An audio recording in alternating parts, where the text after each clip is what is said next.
आतंकी अड्डे को तबाह करने के लिए भारतीय सेना के टैंक पूरी तरह से तैयार है। सेना ने अपनी तैयारियों का एक वीडियो भी जारी किया है और ये दिखा रहे हैं हम कैसे वीडियो जारी किया गया है, क्या कुछ तैयारी है सेना की।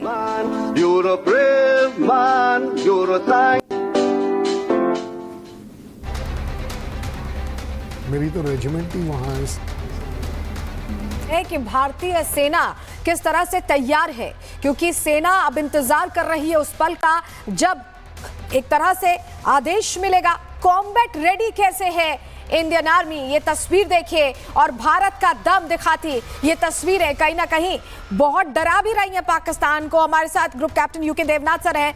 सर, ये जो तस्वीरें हैं ये बता रही हैं कि हम कॉम्बैट रेडी हैं, any time we are ready for action. देखिए, इन वीडियोस को जारी करके हम पाकिस्तान की जो आम आवाम है उसको दिखाना चाहते हैं कि अपनी आर्मी को समझाइए। ये वीडियोस मीडिया में दिखाकर हम पाकिस्तान के जो शहरी हैं, गांव के लोग हैं, उनको बताते हैं कि आप अपनी सरकार को संभालिए। भारत की तैयारियां पूरी हैं। हमारे टैंक, तोप, बख्तरबंद गाड़ियां, फाइटर विमान, अटैक हेलीकॉप्टर्स, इंडियन नेवी के फ्रिगेट्स, डिस्ट्रॉयर्स सब फॉरवर्ड पोजीशन में हैं। अगर पाकिस्तान में आपकी आवाम ने सोचना है कि सरकार पर दबाव कैसे डालें, क्योंकि अगर आपकी सरकार ने, आपकी फौज ने कोई गुस्ताखी की तो भारत उसका ना सिर्फ जवाब देगा, हम आपके यहाँ घर में घुस के एक एक जिम्मेवार इस युद्ध के लिए या आतंक हमले के लिए जिम्मेवार आपके एक एक। ठीक है ग्रुप कैप्टन देवनाथ सर, महत्वपूर्ण जानकारी आप दे रहे हैं, लेकिन एक बार कर्नल शैलेंद्र सिंह सर, मैं ये चाहूंगी कि इस वीडियो को आप भी एक्सप्लेन करें और बताएं कि भारतीय सेना कितनी तैयार है और ये जो वीडियोस में टैंक दिखाए जा रहे हैं इससे हम पाकिस्तान को क्या समझाने का प्रयास कर रहे हैं। मुझे नहीं लगता कि हमें पाकिस्तान को कुछ समझाने की जरूरत है। मैं चाहूंगा पाकिस्तान आर्मी और पाकिस्तान की आवाम हमें समझ ले, क्योंकि हमारे यहाँ पर जो सिस्टम चल रहा है वो 24/365 चल रहा है। कोई दिन ऐसा नहीं है जिस दिन तैयारी नहीं हो रही है। आप जैसलमेर दिखा रही है, मेरी अपनी पलटन वहाँ है।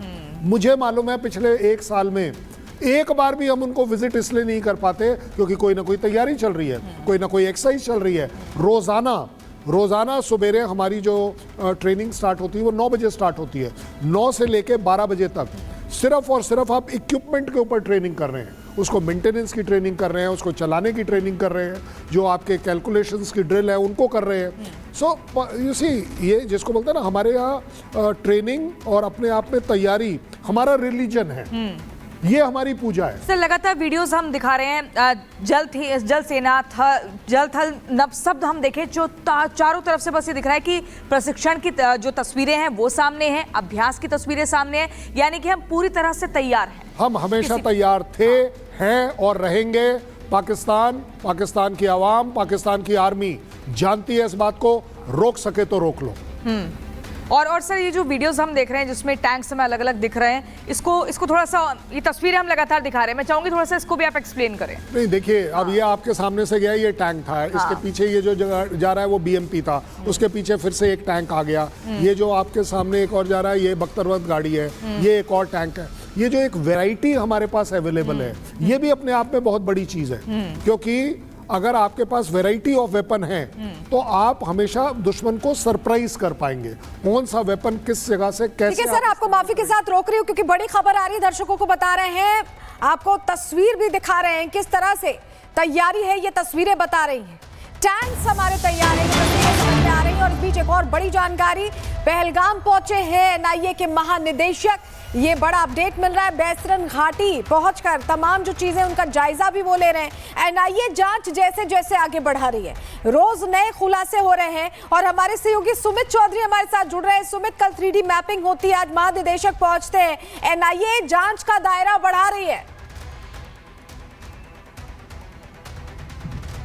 बिल्कुल, लगातार NIA जो है हर एक सबूत को इस वक्त खंगालती हुई नजर आ रही है। कल भी एक टीम जो है वो NIA की यहां पर पहुंची थी और आज बड़ी बात यह है कि NIA के जो DG हैं वो अभी हाल फिलहाल में यहां से गुजरे कुछ ही देर पहले, और जो बैसन घाटी का ये पूरा रास्ता आप यहां पर देख रहे हैं, ये पहलगाम पुलिस स्टेशन है जो यहां से पूरा काफिला है वो गुजरा है, और अभी कुछ देर पहले जब उनकी गाड़ियों के साथ वो अपने पूरे काफिले के साथ वहां पर पहुंचे हैं। वहीं पर जांच जो है वो NIA की टीम की तरफ से शुरू कर दी गई है, क्योंकि आज फाइनल रिपोर्ट तैयार की जाएगी और सेंटर को पूरी जो रिपोर्ट है वो यहां पर दी जा रही है। कल जब NIA की टीम यहां पर पहुंची थी। तकरीबन 40 ऐसे जो कारतूस हैं वो बरामद हुए हैं, जिनका इस्तेमाल जो टूरिस्टों पर निशाना साधने के लिए, उन्हें मारने के लिए जो है आतंकियों की तरफ से किया गया है। कई अहम सबूत भी यहां पर जुटाए गए हैं। उन तमाम रास्तों को भी यहां पर जो है डीजी एनआईए देखेंगे कि आखिर कौन कौन से रास्तों को आतंकियों की तरफ से किया गया है। इसके अलावा जहां जहां पर जो स्पॉट्स हैं, जहां आतंकियों की तरफ से निशाना बनाया गया, टूरिस्टों को उन पर हमला किया गया, उन तमाम जगहों को भी वो यहां पर देखेंगे और फाइनल रिपोर्ट यहां पर तय की जाएगी। और एक बड़ी बात यह भी है कि जो जियोलॉजिकल टीम है वो भी आज यहां पर एक और बड़ी खबर मिल रही है, जहां आपको बताया अमृतसर में बड़ी आतंकी साजिश को नाकाम किया। अंतर्राष्ट्रीय सीमा पर बड़ी आतंकी साजिश नाकाम की गई है। बीएसएफ ने ग्रेनेड और गोला बारूद बरामद किए, 2 हैंड ग्रेनेड, 3 पिस्तौल, 6 मैगजीन्स बरामद की है। बीएसएफ जवानों ने 50 जिंदा कारतूस भी बरामद की है। ये बड़ी जानकारी मिल रही है। अमृतसर में गोला बारूद और ग्रेनेड की खेप बरामद की गई है, यानी यहां पर कोई बड़ी तैयारी थी जिसे उस प्लान को नेस्तनाबूद कर दिया गया है। और हमारे सहयोगी सुमित झा हमारे साथ जुड़ रहे हैं। सुमित, बताया जा रहा है कि बड़ी बरामदगी हुई है, यानी कुछ प्लान जरूर था जिसे अब डीएक्टिवेट कर दिया यहां पर। अब बिल्कुल ये एक बड़ी साजिश पंजाब को एक बार फिर से दहलाने की थी।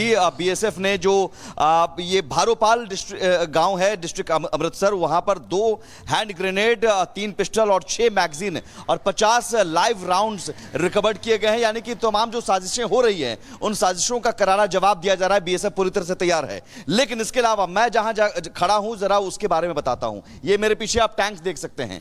ये टैंक जो है ये पैटर्न टैंक है, अमेरिकी पैटर्न टैंक। जो मेहमान स्टूडियो में हमारे साथ मौजूद हैं वो भी जानते होंगे। 65 की लड़ाई, ये असल उत्तर एक गांव है जो बैटलफील्ड बना हुआ था और इस तरह के टैंक को तबाह किया था हमने। ये दिखाना इसलिए जरूरी है कि एटम बम की गिदड़ भभकी देने वाला पाकिस्तान जो है उसे हमने कितनी बार धूल चटाया है।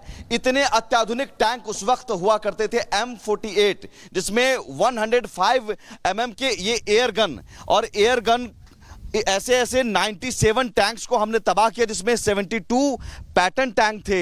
और असल उत्तर और चीमा खुर्द गांव इसे पैटर्न का कब्रगाह माना गया। हमारे साथ यहां पर इंडियन आर्मी से रिटायर्ड गुरचरण सिंह जी हैं, जिन्होंने उस लड़ाई की कहानी को बहुत करीब से देखा, सुना, समझा। कैसे इतने लेटेस्ट टैंक को हमने तबाह कर दिया? उस वक्त भारतीय सेना ने कैसे तबाह किया? इंडियन आर्मी का उस वक्त जो जोश था वो देखने लायक था। बहुत ही जोश से साथ उन्होंने इन टैंकों का मुकाबला किया। आरसीएल गन से जो क्वार्टर मास्टर अब्दुल हमीद थे, कंपनी क्वार्टर मास्टर, उन्होंने ये टैंकों को आरसीएल गन से बहुत बुरी तरह बर्बाद किया। सुनने में आया कि 3 काउंटर टैंक किए थे पाकिस्तान ने, तीनों का ऐसा जवाब दिया फिर उसकी हिम्मत नहीं पड़ी। इसके जोश के आगे उसके हौसले जो थे पाकिस्तान आर्मी के पस्त हो गए थे।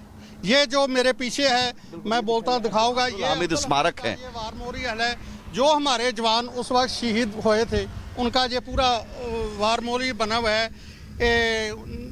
2015 में इधर पीएम मोदी साहब भी आए थे इसी इधर। ये भारतीय सेना की शौर्य गाथा का प्रतीक है। पैटर्न टैंक्स, आप समझिए कि उस समय के सबसे लेटेस्ट अमेरिकी टैंक्स थे, जिसका इस्तेमाल सेकेंड वर्ल्ड वॉर में भी हुआ था और 1952 से